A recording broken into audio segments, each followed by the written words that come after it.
Okay, so one thing I'm thinking about before I go to ink up my block is I'm a little concerned that these red chalk lines may transfer when I'm printing my first color, which is going to be a very light color. It will either have transparent base mixed in with it or it will have white, and I'm worried that this pink may leach through into my first color on my print. So what I want to do is seal this off. I've got a small container here, and we're going to be using some floor polish. This is a acrylic-based floor polish. I'm just going to pour a little bit into a container. It won't take very much at all for a block of this size. Now, you can seal it with clear acrylic, or if you want to tint it a little bit, that will be of another helpful benefit is that you'll be able to see where you cut away your block for the next step a little bit better. So instead of just putting on the clear acrylic, I'm going to add a little bit of ink to it. I was hoping I could find some India ink. This is a washable ink. I'm not sure if it will work as well, but I'm going to try that. The other option is to add a little bit of acrylic paint to it, just a tiny bit.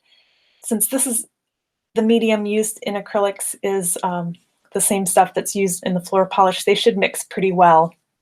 I did an earlier test where I tried to add a little bit of our Akua ink to the acrylic medium and it just sort of curdled up. So don't try to mix any of the inks that you may have gotten in your printmaking kit into this acrylic mixture. It just kind of makes a mess.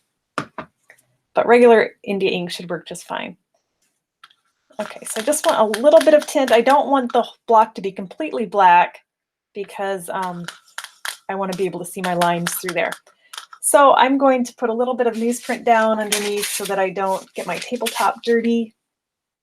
And I have a soft bristle synthetic brush here. I'm just going to go ahead and paint a pretty thin layer on there. I've already cut this block, so it's ending up soaking in a little bit to those lowered areas. I'm not worried about that at all.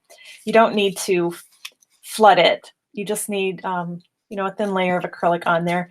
That'll also help the ink stay on top of the block a little bit better as we're adding that first color of ink so that it doesn't absorb so much ink into the block. So it just turned it a little bit gray. After it's dry, I can show you as we go to carve the second color how the lines will show up quite a bit better than they did on the untoned block.